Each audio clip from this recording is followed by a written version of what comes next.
The Lounge Kittens are a rock trio formed in Southampton and are now attempting to create waves in the music industry.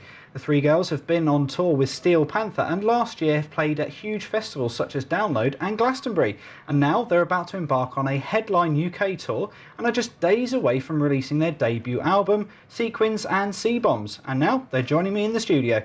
Thank you very much for coming in. Thank you for having us. Thanks. First of all, may I say you look absolutely fabulous. Did you do this just for us, or is this normally what you wear on stage? This is actually our pyjamas. Yeah. We always look like this. We woke up like this. Yeah. It's easy for Not true, it was quite a big effort. All of the effort just for you. No. Fantastic. So, for those viewers out there that maybe haven't heard of you before, just tell me what sort of music that you guys play. Well, All the music. yeah. All your We are favourite a music. cover band. We cover many genres, and we've sort of landed on like alt lounge. Yeah, we're kind Cabaret punk twist. Yeah, And lots of humour, lots of silliness. of like a naughty Andrew sisters. Yeah. So really close 3-part harmony, but we're not But very innocent. But in all genre of songs, so everything from heavy metal to ragga and hip hop, we like to conquer them all. Okay, Yeah. fantastic. And you said that you're a covers band. Do you write your own music as well, or do you just stick to what other people have done? No, we're just a covers band. Yes, but we do get asked this all the time, but actually. some, I mean, some could argue that the arrangements that we have can also like maybe They're be all often unrecognisable as the original they could be song. they so- could be called their own original pieces of music, even though they've still got the same lyrics as a band's original song. So I mean, it's a questionable subject. And you say about your organisation, so I understand you're quite famous for your mashups more than anything else as well. People love a medley and a mashup, don't they? Who doesn't love a good medley? I mean, because that's it. It's the instant gratification of a medley. You get all the best bits of all the best songs. Yeah. Yeah. and They go down so well live as well. Like, it's a really great way of getting the crowd G'd up, and you just take the edited highlights, Yeah. the bits that everyone knows, and just smash them out. It's a really good way of including some of the songs that maybe aren't quite strong enough or detailed or interesting enough in the way that they're put together to do the whole song.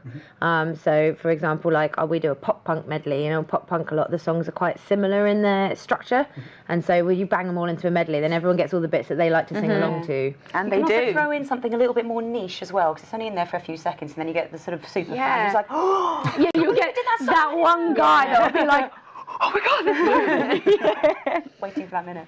Fantastic. So, just tell me a little bit how you guys met, how you formed. Well, Timmy and I met at Southampton University, and then I went on to work for the company Rock Choir, and I used to run choirs in Southampton, and Zan... I joined the choir with my mum about 6 years ago, and then it took us about 3 years before we had the guts to talk to the other interesting, brightly coloured I hair used to go girls. to the choir and sit in the very low singy side, and then Zan would sit on the other side of the hall in a very high singy side.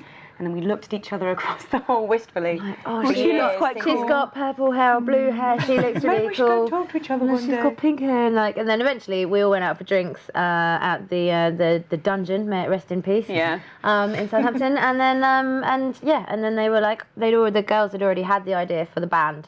So they were like, "You should be a lounge kitten," and I was like, In "Yeah, that voice. sign me up. Whatever. What does that mean?" Yeah, and we didn't do anything for like 4 months. I was like, oh, I'll just book us a gig, so it'll force us to do something, which it did. Yeah, which it did. And the rest is history.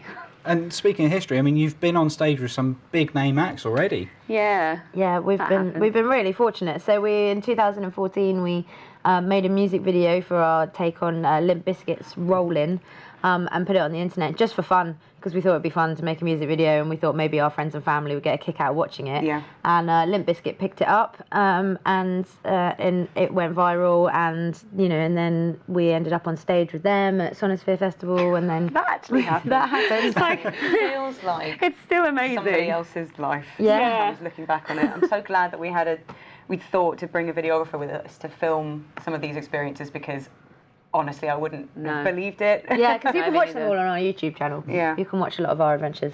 Yeah, and then, we've been out with Steel Panther, and then we get to go out with Status Quo in December, so it's bonkers. Yeah. And talking of your social media, I believe that you actually announced the track list to your new album on Facebook Live, is that correct? Yeah, The first time we'd ever did. done it. It was the first time we'd ever done it, and of course we had the screen up the wrong way for the first 10 seconds. But it was But good it because was so fun. because we had kept the track listing under wraps wrapped for ages, and of course, because we were a covers band, people already know the songs, and we kept it, hush hush for a really long time.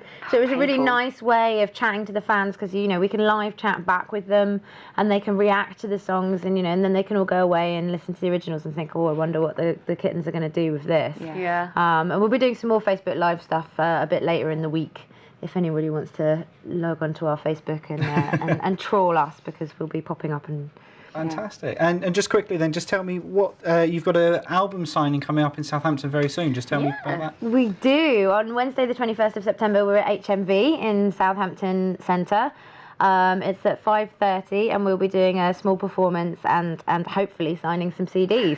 Someone come and buy along. I'm from Southampton originally, so this is this going to be quite a big day for me personally, because I used to hang around outside that HMV when I was a teenager, and that's where I bought my first Glastonbury ticket and everything. So it'll be quite a big day for me. That all sounds fantastic. Unfortunately, we have run out of time for now, but thank you very, very much for coming in to see us. Thanks so much.